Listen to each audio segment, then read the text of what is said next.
আসসালামু আলাইকুম। আজকে আপনাদের দেখাবো কিভাবে আপনারা দারাজ থেকে যে কোনো প্রোডাক্ট কেনার পর সেই প্রোডাক্টে কোনো সমস্যা থাকলে অথবা আপনার পছন্দ না হলে কিভাবে তা রিটার্ন করে আপনার টাকা ফেরত নেবেন। এক্ষেত্রে প্রোডাক্টটি ড্যামেজ না করে আপনি প্রোডাক্টটি সুন্দরভাবে প্যাকেজিং করবেন। তারপর চলে যাবেন দারাজ অ্যাপসে। দারাজ অ্যাপসের ভেতর যাওয়ার পর দেখতে পাচ্ছেন ডান পাশের কর্নারের নিচের দিকে অ্যাকাউন্ট লেখা আছে, এখানে ক্লিক করে দেবেন। তারপর দেখেন স্ক্রিনের ঠিক মাঝখানে ট্র্যাক প্যাকেজ লেখা আছে, এখানে আপনার অর্ডার করা প্রোডাক্টগুলো একের পর এক শো করতেছে। আপনি এখান থেকে যে কোনো একটায় ক্লিক করে দেবেন অথবা উপরে রিভিউতে ক্লিক করলেও আপনার অর্ডার করা প্রোডাক্টগুলো পেয়ে যাবেন। তারপর একটু নিচের দিকে নেমে আপনি যেই প্রোডাক্টটি রিটার্ন করতে যাচ্ছেন সেই প্রোডাক্টের অর্ডার ডিটেলসে ক্লিক করে দেবেন। তারপর অর্ডার করা প্রোডাক্টের নিচে দেখেন লেখা আছে ইনিশিয়েন্ট রিটার্ন, এখানে ক্লিক করে দেবেন এবং এখান থেকে I want to return the product এই লেখায় ক্লিক করে দেবেন।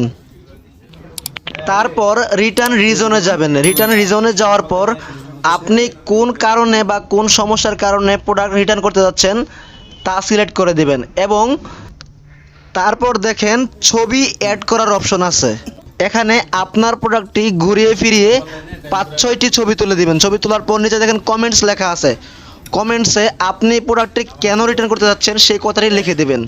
তারপর নেক্সটে ক্লিক করে দেবেন। নেক্সটে ক্লিক করার পর উপর থেকে ড্রপ অফে ক্লিক করে তারপর কনফার্মে ক্লিক করে দেবেন এবং আবার নেক্সটে ক্লিক করে দেবেন। তারপর রিফান্ড বাই ব্যাঙ্ক ট্রান্সফারে যাবেন। এখানে যাওয়ার পর নিচের দিকে দেখতে পাচ্ছেন সিলেক্ট এ ব্যাংক লেখা আছে, এখান থেকে নগদ, বিকাশ, রকেট সহ আপনি অন্যান্য ব্যাংকে আপনার টাকা নিতে পারবেন এবং এখানে সিলেক্ট এ ব্যাংকে আপনার ব্যাংকের নাম দিয়ে দেবেন। অ্যাকাউন্ট নেমের জায়গায় অ্যাকাউন্টে যার নামে আছে তার নাম দিয়ে দেবেন এবং অ্যাকাউন্ট নাম্বারের জায়গায় আপনার অ্যাকাউন্ট নাম্বার দিয়ে দেবেন। অ্যাকাউন্ট নাম্বার দেওয়ার পর ব্রাঞ্চ নেম দিয়ে কনফার্ম করে দেবেন।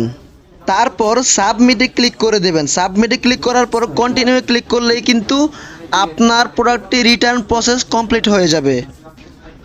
তারপর আপনি পার্সেলটি নিয়ে দারাজের কালেকশন পয়েন্টে যাবেন।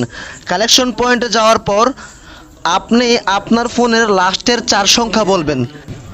দারাজের কালেকশন পয়েন্ট থেকে একটি স্টিকার প্রিন্ট দিয়ে আপনার পার্সেলের উপর লাগিয়ে দেবে, যেই স্টিকারটি অলরেডি আপনারা ফোনের স্ক্রিনে দেখতে পাচ্ছেন এবং তারা আপনার পার্সেলটি রিসিভ করবে, এতে তারা 1 টাকাও গ্রহণ করবে না এবং আপনার পার্সেলটি সেলারের কাছে যাওয়া মাত্রই আপনার অ্যাকাউন্টে আপনি আপনার রিফান্ডের টাকাটি পেয়ে যাবেন। ভিডিওটি ভালো লাগে থাকলে লাইক দিবেন এবং এইরকম গুরুত্বপূর্ণ ভিডিও পেতে হলে চ্যানেলটি সাবস্ক্রাইব করে পাশে থাকবেন। সম্পূর্ণ ভিডিওটি দেখার জন্য ধন্যবাদ।